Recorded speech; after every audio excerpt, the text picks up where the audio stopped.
The old pickup truck rattled down the dirt road, kicking up clouds of dust that hung in the still summer air. Behind the wheel, Jake checked his GPS one more time, squinting at the cracked screen. This was supposed to be a simple job. Fix a leaky roof, get paid, move on to the next town. That's how life had been for the past 2 years, ever since everything fell apart. In the back seat, his 7-year-old daughter Mia was fast asleep, her head resting against a pillow wedged between the window and her car seat. Jake glanced at her in the rearview mirror and felt that familiar ache in his chest. She deserved better than this. Better than sleeping in truck stops and cheap motels. Better than a father who was barely holding it together. The farmhouse appeared around a bend in the road, and Jake's heart sank a little. The photos the woman had sent didn't do justice to how run down the place really was. The white paint was peeling in long strips, revealing gray wood underneath. The porch sagged on one side like a tired old man. And the roof, well, he could see the problem from here. Several shingles were missing, and there was visible damage around the chimney. He pulled into the gravel driveway and sat there for a moment, engine idling. The sky to the west was already darkening, thick clouds building up like mountains on the horizon. The weather report had been clear. A major storm was coming tonight, maybe the biggest one Montana had seen all year. This roof wouldn't hold, not even close. Jake killed the engine, and the sudden silence woke Mia. She blinked sleepily and looked around, her brown eyes still foggy with sleep. "Are we there, Dad?" "Yes, sweetheart. We're here. You can stay in the truck if you want. I just need to talk to the lady and look at the roof." But Mia was already unbuckling her seatbelt. She'd inherited her mother's stubborn streak, and Jake had learned long ago that arguing with her was like arguing with the wind. You could try, but it wouldn't change anything. The front door opened before they reached the porch, and a woman stepped out. She looked younger than Jake had expected from her voice on the phone, maybe in her mid-30s. Her jeans were streaked with dried mud, and her dark hair was pulled back in a messy ponytail. There were paint stains on her flannel shirt, and her work boots were scuffed and worn. "You must be Jake," she said, wiping her hands on her jeans. "I'm Rachel. Thanks for coming out on such short notice. I know it's a long drive from town." "No problem," Jake said, shaking her hand. Her grip was firm, her palms calloused. These weren't the hands of someone who sat behind a desk all day. "This is my daughter, Mia." Rachel smiled down at Mia, and something in that smile seemed genuine. Not the forced kind of smile people gave kids out of obligation, but real warmth. "Hi, Mia. You like cookies? I made some this morning. They're probably the only thing in this house that isn't falling apart." Mia looked up at Jake for permission, and he nodded. Rachel led them inside, and Jake couldn't help but notice the state of the place. The floorboards creaked with every step. There were buckets scattered around the living room, positioned under various leaks. The wallpaper was peeling in the corners, and he could see water stains on the ceiling in multiple rooms. "I know it's bad," Rachel said, following his gaze. She sounded embarrassed. "I inherited this place about 6 months ago from my great-aunt. Never even met her, honestly. She was my grandmother's sister. But they had some kind of falling out decades ago. When the lawyer called to say she'd left me this house, I thought maybe it was a blessing. I was living in a tiny apartment in Denver, working 2 jobs just to make rent. I figured, how bad could it be?" She laughed, but there was no humor in it. "Pretty bad, huh?" Jake said. "You have no idea. But I'm trying. I've been fixing what I can myself, watching YouTube videos, learning as I go. The roof, though, that's beyond me. And with this storm coming..." She trailed off, looking worried. Jake excused himself and went outside to inspect the damage. He grabbed his ladder from the truck and climbed up, testing each step carefully. The roof was worse than he'd thought. The shingles weren't just missing in spots, they were rotted through in several places. He could see daylight through some of the holes. One good storm and water would pour right through, probably causing thousands of dollars in damage to the inside of the house. He climbed back down and found Rachel waiting on the porch, Mia beside her munching on a chocolate chip cookie. "How bad?" Rachel asked. Jake hesitated. He didn't want to scare her, but she needed to know the truth. "It's not good. Those missing shingles are just part of the problem. The underlayment is damaged. There's rot around the chimney flashing, and I think some of the decking might be compromised. This storm tonight is going to cause serious damage if we don't do something." Rachel's face fell. "How much would it cost to fix?" "To do it right? Probably 15,000, 20,000. And that's if we don't find more problems once we start tearing things up." She nodded slowly, and Jake could see her doing the math in her head. Could see the exact moment she realized she didn't have that kind of money. "Okay," she said quietly. "Can you at least patch it? Do whatever you can with what we talked about on the phone. Maybe it'll buy me some time to save up." Jake looked at the sky. Those clouds were moving fast and the wind was already picking up. He thought about his own situation. The medical bills from his wife's cancer treatment had wiped out their savings. The life insurance hadn't been nearly enough. He'd been doing odd jobs for 2 years, barely keeping his head above water, always one emergency away from complete disaster. He should walk away. Take the small patch job, do the minimum, collect his money, and leave before the storm hit. That was the smart thing to do. But then he looked at Mia, happily eating her cookie, and at Rachel, standing there trying so hard to look brave even though he could see the worry in her eyes. He thought about what his wife would say if she could see him now. She'd always been the one with the big heart, the one who believed in helping people even when it wasn't convenient. "Tell you what," Jake heard himself saying, "let me see what I can do before this storm hits. I've got materials in my truck, and if I work fast, I might be able to shore up the worst spots. Won't be perfect, but it'll be better than nothing." "I can't pay you for more than we discussed," Rachel said quickly. "Didn't ask you to. Sometimes you do things because they need doing, not because someone's paying you." Rachel's eyes got shiny and she looked away quickly, blinking hard. "Thank you," she whispered. Jake nodded and headed back to his truck. As he unloaded his equipment, he wondered what he'd just gotten himself into. The first drops of rain were already starting to fall. The rain started as a drizzle but quickly turned into something mean. Jake worked as fast as he could, hammering down new shingles and sealing the worst spots with tar paper. The wind kept trying to rip the materials out of his hands, and the roof was getting slippery. Below, he could hear Mia laughing at something Rachel had said. At least his daughter was safe and dry inside. By the time darkness fell, Jake had managed to patch the critical areas, but he was soaked through and exhausted. He climbed down the ladder. Just as the rain really started coming down hard, lightning flashed across the sky, followed by thunder that shook the windows. Rachel met him at the door with a towel and a worried look. "You're drenched. I've got some clothes that might fit you. They were my uncle's, I think. Found them in one of the closets." "I should probably get going," Jake said, though he didn't sound convinced. The rain was now hitting the windows sideways, and the wind was howling like a living thing. "In this?" Rachel shook her head. "You can't drive in this, especially not with Mia. The road floods out there. I've seen it happen. Please, just stay until the storm passes. I've got plenty of room, even if most of it is filled with junk." Jake looked out at his truck, already barely visible through the sheets of rain. She was right. Driving in this would be dangerous, maybe even stupid. He nodded and accepted the towel. The storm raged all night and into the next day. Jake had planned to leave as soon as it cleared, but by morning it was obvious that wasn't happening. The rain had settled into a steady downpour, the kind that looked like it had no intention of stopping anytime soon. The weather report on Rachel's old radio said the storm system was stalled over the area and might last another day or two. Mia didn't seem to mind. She'd found a box of old books in one of the bedrooms and was happily reading on the couch, wrapped in a blanket. Rachel had made pancakes for breakfast, and the house smelled like maple syrup and coffee. "I need to sort through some stuff in the attic," Rachel said after they'd eaten. "I've been putting it off for months. Want to help? Might as well be useful while we're stuck here." The attic was cramped and dusty, filled with decades of accumulated belongings. Cardboard boxes were stacked along the walls, old furniture covered in sheets, and trunks that looked like they hadn't been opened in years. Jake helped Rachel pull down boxes one by one, and they started sorting through them at the kitchen table. Most of it was ordinary stuff. Old clothes, books, kitchen items. But then Rachel opened a box that was different. Inside were folders organized and labeled, filled with papers. Legal documents by the look of them. "What is all this?"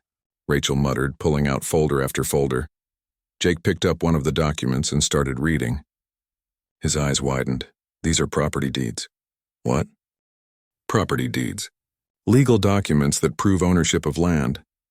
Jake had studied accounting in college back before life took him in a different direction. He knew enough to recognize what he was looking at. "Your aunt owned this property, right?" "Yeah, just this farmhouse and the land around it." "About 5 acres, the lawyer said." Jake spread several documents across the table. "Rachel, I don't think that's all she owned. Look at this. This deed is for 160 acres about 20 miles from here. And this one is for another property in the next county over. Rachel leaned over his shoulder, her eyes scanning the papers. That can't be right. The lawyer only mentioned this house. Why would he not tell me about other properties? Maybe he didn't know. Maybe your aunt never told anyone. They spent the next several hours going through every box from the attic. The more they found, the stranger it got.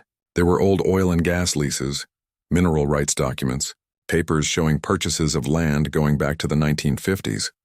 Some of the documents were yellow with age. The ink faded but still readable.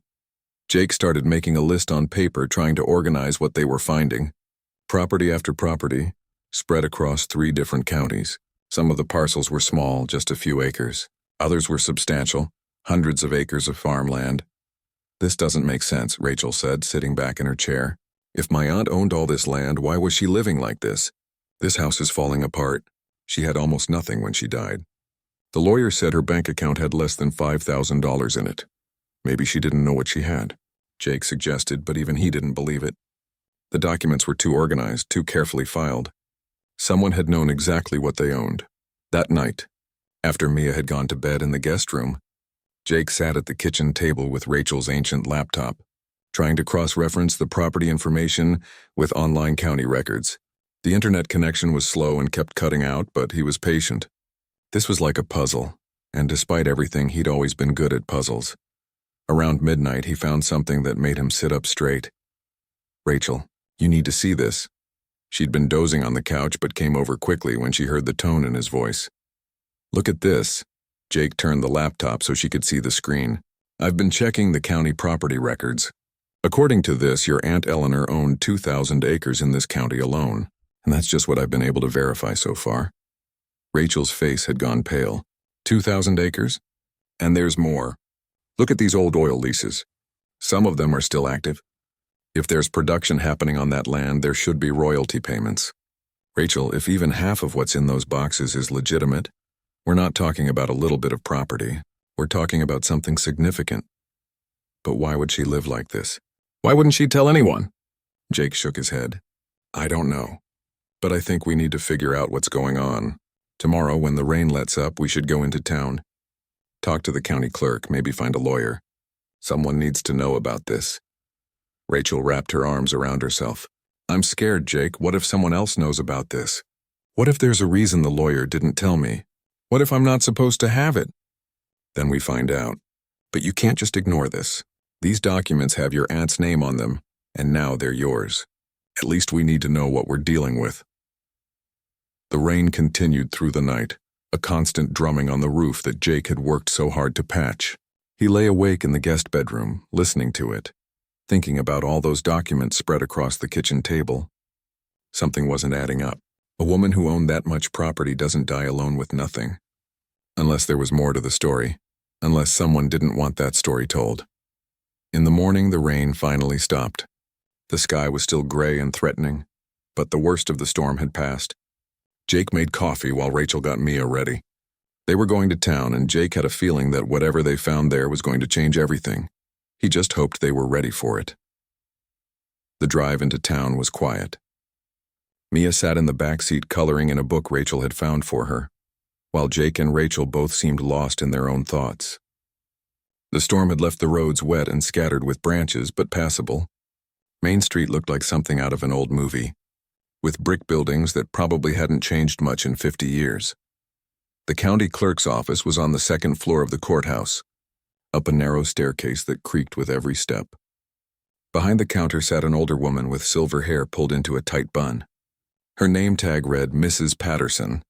She looked up as they entered, and Jake watched her expression change the moment Rachel introduced herself. "I'm Rachel Mitchell. Eleanor Mitchell was my great-aunt. She passed away about 6 months ago and left me her property. I was hoping you could help me understand exactly what that property includes." Mrs. Patterson's face had gone stiff, almost frozen. Her eyes darted to Jake, then back to Rachel, then toward the door like she was checking if anyone else was listening. "Eleanor Mitchell," she repeated slowly. "I see. And you're her heir?" "Yes, ma'am. The only one according to the lawyer who contacted me." The older woman stood up, her hand shaking slightly as she gathered some papers on her desk. "You should speak with Harold Garrett. He's an attorney here in town. He handled some of Eleanor's affairs. I really can't help you with this. But you have the property records, don't you? Jake asked. We just need to verify what properties are registered under Eleanor Mitchell's name. Mr. Garrett, Mrs. Patterson said again, more firmly this time. Third door on the left, above the hardware store. I really think you should speak with him. Something in her tone made it clear the conversation was over. Rachel thanked her quietly and they left, all three of them confused by the strange reaction.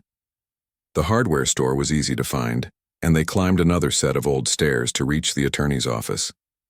The door had Harold Garrett, attorney at law, painted on the frosted glass. Inside, they found a small waiting room with outdated magazines and a secretary's desk that looked like it hadn't been used in years. Hello? Rachel called out.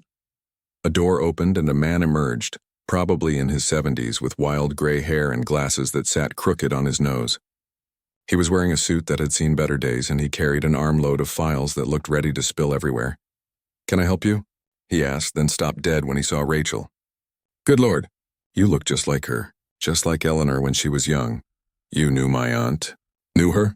She was one of my oldest friends. He set down the files and gestured them into his office. Please sit down.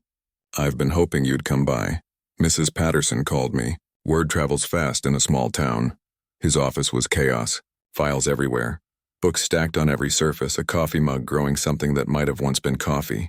But Harold Garrett's eyes were sharp and clear as he listened to Rachel explain why they'd come. When she finished, he sat back in his chair and was quiet for a long moment. Your aunt was a remarkable woman, he finally said. She was also very careful, very private. Did the probate attorney tell you about the property transfers? What property transfers? Rachel asked. Harold's face darkened. That's what I was afraid of. About 5 years ago, right before Eleanor died, someone claimed she signed over most of her property holdings to the Morrison Development Corporation. The Morrisons are the most powerful family in this county. They own half the businesses in town, sit on every board, control everything. Jake felt his stomach drop. Let me guess. Your aunt didn't actually sign anything over. That's exactly what I believe, but I haven't been able to prove it. Eleanor came to me a few months before she died, confused and scared. She said people were pressuring her to sell, showing up at her house at all hours. She told me to keep her will safe and to make sure everything went to her next of kin. She specifically mentioned a niece in Colorado. That was you, Rachel. If she didn't sign the papers, how did the Morrisons get her property? Rachel asked. They claim they have documents with Eleanor's signature. After she died, they filed paperwork showing the transfer and started paying the property taxes on all of it. In Montana, if you pay taxes on unclaimed property for a certain period and the rightful owner doesn't contest it, you can claim ownership. They've been waiting out the clock. That's not legal, is it? Jake said. That's fraud. It is if the signatures are forged, but proving that costs money requires expert witnesses, forensic document analysis. I'm a small-town attorney. I can't afford that kind of fight, and neither could Eleanor's estate. Until now. Rachel, if you're willing to contest this, if you're willing to fight, we might be able to stop them. Rachel looked overwhelmed. How much land are we talking about? Harold pulled out a folder from somewhere in the mess on his desk. Inside was a map with properties marked in red ink all over 3 counties. If Eleanor's documents are legitimate, and I believe they are, we're talking about approximately 8,000 acres of prime agricultural land, plus mineral rights on most of it. Conservative estimate. Worth somewhere between $150 and $200 million. The room went silent except for Mia humming quietly to herself in the corner where she was still coloring, completely unaware of what was being discussed. $200 million, Rachel whispered. That's not possible. People like me don't inherit $200 million. People like you do when their great aunt spent 50 years quietly buying up every piece of property she could get her hands on, Harold said. Eleanor was brilliant. She bought failing farms during the crisis in the 80s, paid cash, let the families stay on the land for almost nothing in rent. She believed this valley should stay agricultural, should stay in the hands of people who'd work it. The Morrisons want to develop it, bring in big corporate farms, maybe even sell chunks of it for housing developments. Jake's mind was racing. If the Morrisons know Rachel has inherited, they're not just going to let this go. No, Harold agreed. They're not. In fact, I'd be very surprised if you don't hear from them very soon. They'll offer you money to walk away, probably a substantial amount. Enough that most people would take it and never look back. How much money? Rachel asked quietly. I don't know. But I guarantee it'll be a fraction of what you're actually owed. Maybe a few million. Enough to change your life, but nothing compared to what they'd be getting. Rachel stood up and walked to the window, looking down at Main Street below. Jake could see her shoulders shaking slightly.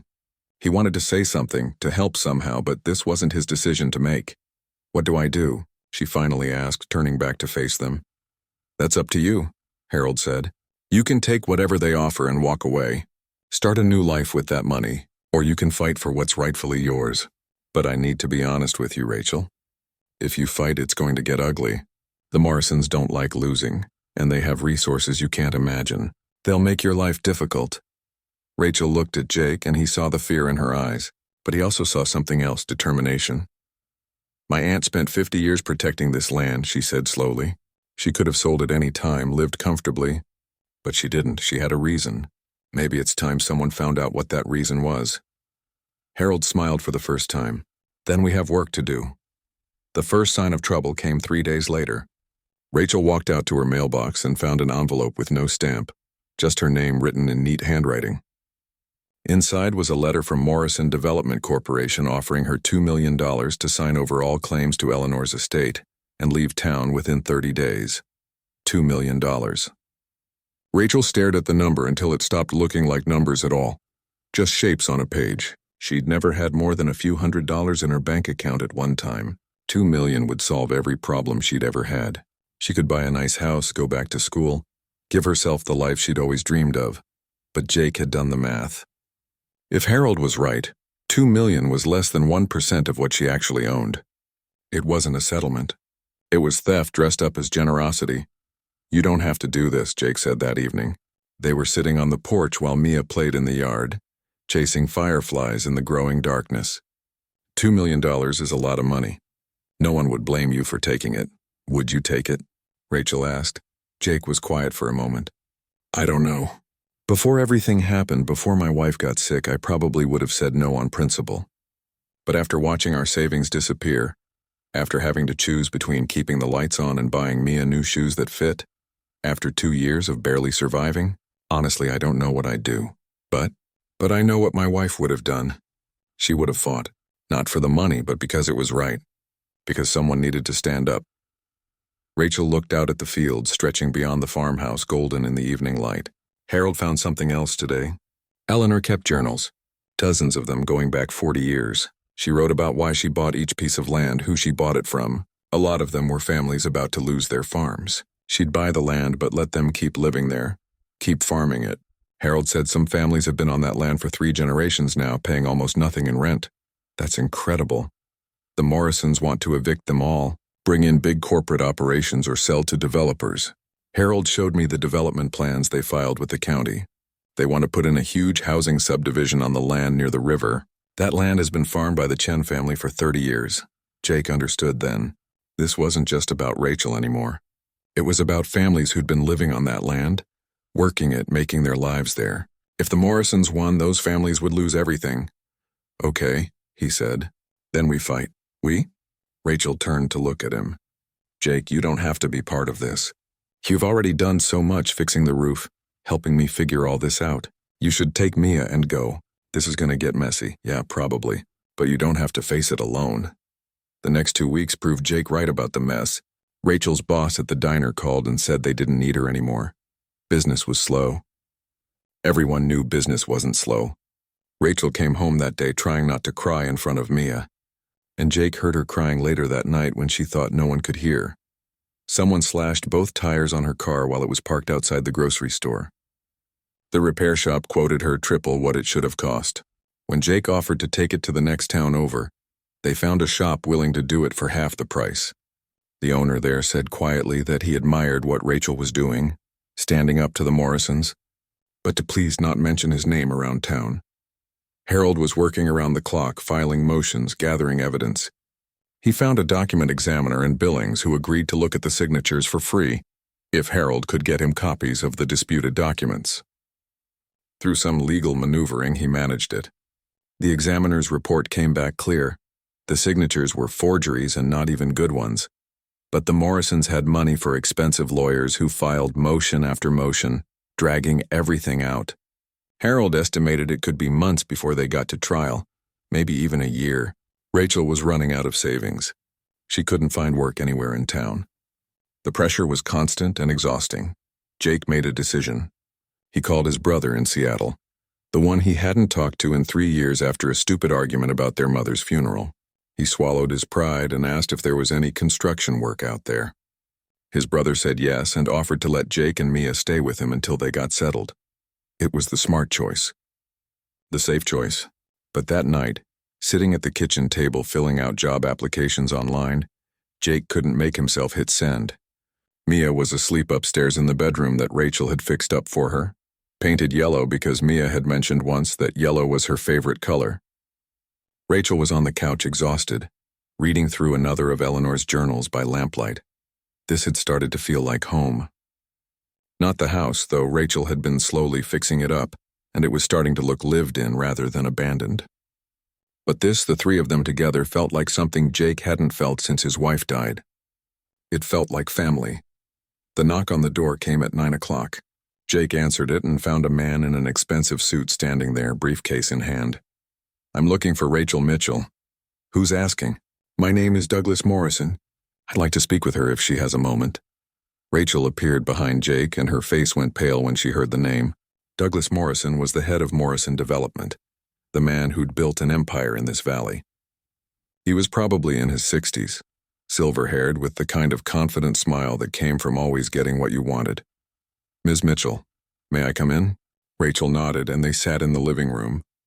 Douglas didn't waste time with pleasantries. "You've rejected our offer.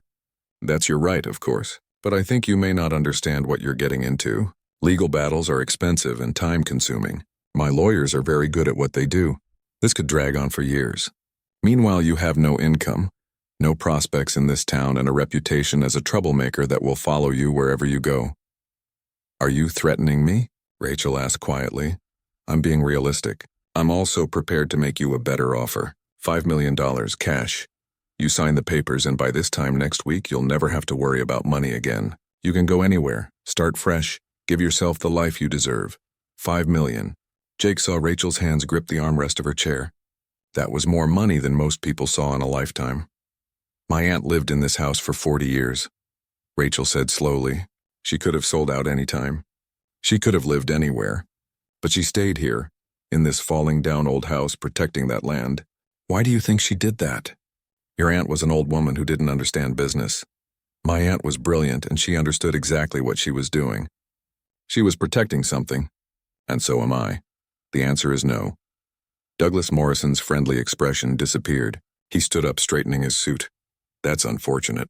You'll regret this decision, Ms. Mitchell, I guarantee it." After he left, Rachel started shaking. Jake sat beside her on the couch and didn't say anything, just stayed close while she processed what had just happened. She'd turned down $5 million. She'd stood up to the most powerful man in the valley, and there was no going back now. The breakthrough came from an unexpected place.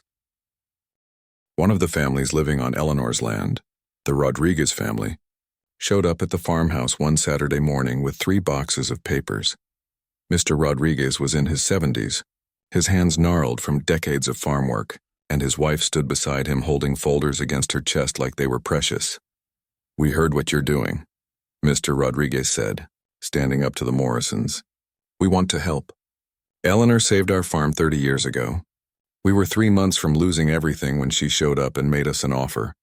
She bought the land but let us stay, let us keep farming it. These are all the papers from that sale. Every letter she ever wrote us, every receipt. If it helps prove she owned that land legitimately, it's yours." Other families came forward after that. The Chens, the Kowalskis, the Washingtons, each one with their own story of how Eleanor had saved their livelihood, their family legacy. Harold built a case not just from Eleanor's documents, but from 30 years of history, of families who could testify that Eleanor Mitchell had owned and managed these properties with care and intention. The trial started on a cold morning in October. The courthouse was packed. Half the town showed up, some supporting Rachel, others clearly on the Morrisons' side. Jake sat in the gallery with Mia, who'd stayed home from school for this. She was old enough to understand that something important was happening, even if she didn't grasp all the details. The Morrisons' lawyers were everything Harold had warned them about. Smooth, expensive, and ruthless, they painted Eleanor as a confused old woman who'd been taken advantage of, whose property records were a mess of confusion and poor record-keeping. They produced their documents showing the property transfer, claiming Eleanor had finally accepted the generous offer the Morrisons had made to take the burden of land management off her shoulders. But Harold was ready. He called the document examiner, who testified that the signatures were definite forgeries. He brought in the families one by one who told their stories. He showed Eleanor's journals, decades of careful notes about each property, each family, each decision. This wasn't a confused old woman. This was someone who knew exactly what she owned and why. The moment that changed everything came on the third day. Harold called Mrs. Patterson, the county clerk, to the stand. She looked terrified, kept glancing at where Douglas Morrison sat in the gallery, but under oath, when Harold asked her directly if Eleanor Mitchell had ever filed a property transfer to Morrison Development, her voice shook as she answered, "No, she never filed any such transfer. Mr. Morrison filed those documents himself after Eleanor died. He told me it had all been handled privately, that Eleanor had wanted it that way. I should have questioned it more. I should have looked closer. But the Morrisons, they've run this town for so long, you don't question them." The courtroom erupted. The judge had to bang his gavel 3 times to restore order. Douglas Morrison's face had gone red, and his lawyers were frantically whispering to each other. The verdict came 2 days later. The judge ruled in Rachel's favor on every count. The property transfers were fraudulent. All of Eleanor's land reverted to Rachel as the rightful heir. The Morrisons were ordered to pay damages for the illegal occupation of the property and would face potential criminal charges for fraud and forgery. Rachel stood there in the courtroom, and Jake watched her try to process what had just happened. She'd won, against all odds, against the most powerful family in the valley. She'd won. But as they left the courthouse, Harold pulled them aside with a serious expression. "You need to decide what you're going to do now. Developers from outside the valley are going to start calling within hours. They'll offer you amounts that'll make the Morrisons' offers look like pocket change. You could sell it all, walk away with more money than you could spend in 3 lifetimes, or you could do what Eleanor did. The choice is yours." That night, back at the farmhouse, Rachel sat at the kitchen table with Eleanor's journals spread out in front of her. Jake made coffee and waited, knowing she needed to work through this herself. Mia had fallen asleep on the couch, exhausted from the emotional day. "Eleanor wrote something in here," Rachel said finally, her finger on a page in one of the older journals. She said, "Money is just paper unless you do something meaningful with it. This land feeds families. It gives them purpose and dignity. That's worth more than any bank account." She wrote that in 1983. "She was right," Jake said quietly. "I've been poor my whole life. I know what it's like to wonder if you can pay rent, to skip meals so you can afford other things, to feel like you're always one disaster away from losing everything. I could take this money and never worry about that again. You could. But these families, the ones who testified for me, they've been living on this land because Eleanor gave them a chance. If I sell to developers, they lose everything. And for what? So I can have a bigger bank account?" Jake sat down across from her. "Rachel, no one would judge you for taking care of yourself. You've earned this, have I? I didn't buy this land. I didn't spend 50 years protecting it. Eleanor did that. I just showed up because a lawyer called me. If anything, I feel like I'm just the next person holding on to it for a while." She was quiet for a long moment, then looked up at Jake with tears in her eyes. "I want to keep it. Not all of it. I'm not Eleanor. I don't have her strength or her vision, but I want to set up something. Maybe a trust like Harold suggested, something that protects the land and the families on it. Let them buy their properties over time if they want, or just keep renting for almost nothing like Eleanor did. Use some of the money to help other families who are struggling. Make this valley something Eleanor would be proud of." "That's a beautiful idea," Jake said. "It's also terrifying. I don't know how to do any of this. I don't know how to manage properties or run a trust or any of it." Jake reached across the table and took her hand. "Then you learn. And you don't do it alone. Jake, I can't ask you to stay. You have your own life, your own daughter to think about. You've already given up so much helping me." "You're not asking. I'm offering. Mia loves it here. She's never settled anywhere since her mom died. always moving from town to town, job to job. But here she's happy. She's got her own room that she decorated herself. She's got space to run around. She's got you, and what about you? Rachel asked softly. Jake smiled. I came here to fix a roof. Ended up fixing a lot more than that, including maybe myself. I don't want to leave, Rachel. If you'll have us, we'd like to stay. Rachel started crying, but she was smiling too. I'd like that. I'd like that very much. 2 months later, the farmhouse looked different.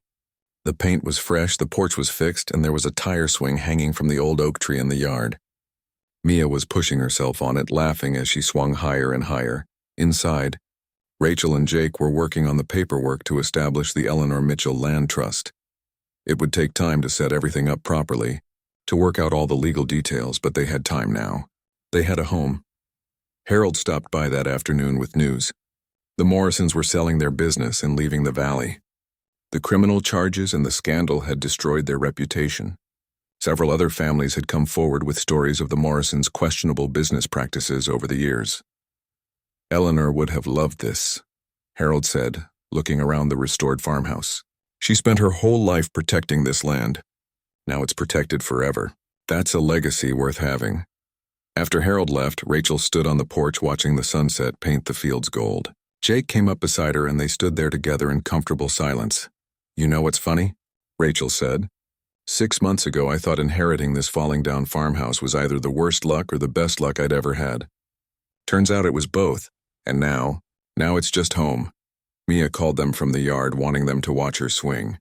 They walked down together, the three of them, as the sun set over the land that Eleanor had protected, that Rachel would now protect, and that would give all of them something they'd been searching for, a place to belong.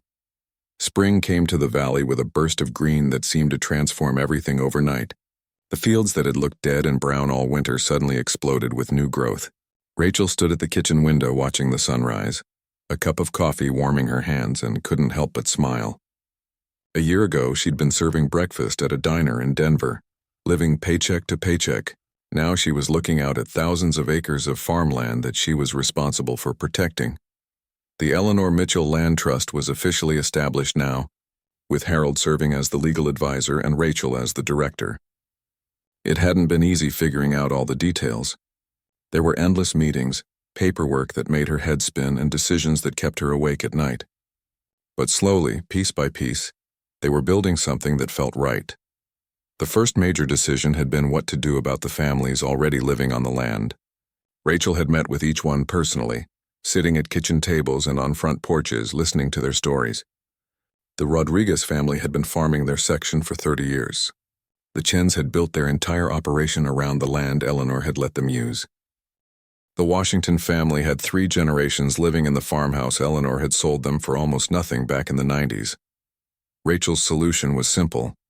Any family that wanted to could buy their land over 20 years at a price based on what Eleanor had originally paid for it, adjusted for inflation but nothing more. No interest. Just fair payments that a farming family could actually afford. If they didn't want to buy, they could keep renting for the same minimal amount Eleanor had charged. When she'd presented this plan at the first trust meeting, more than one person had cried. Mr. Rodriguez had hugged her so tight she could barely breathe, saying his grandchildren would be able to stay on the land now, that the family legacy would continue. But not everything had been smooth. Managing this much property was overwhelming. There were fence repairs and water rights issues and negotiations with neighboring ranchers. There were property taxes to figure out, and maintenance schedules to coordinate.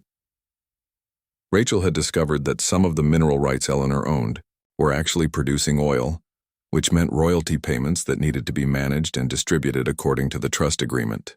That's where Jake had become invaluable.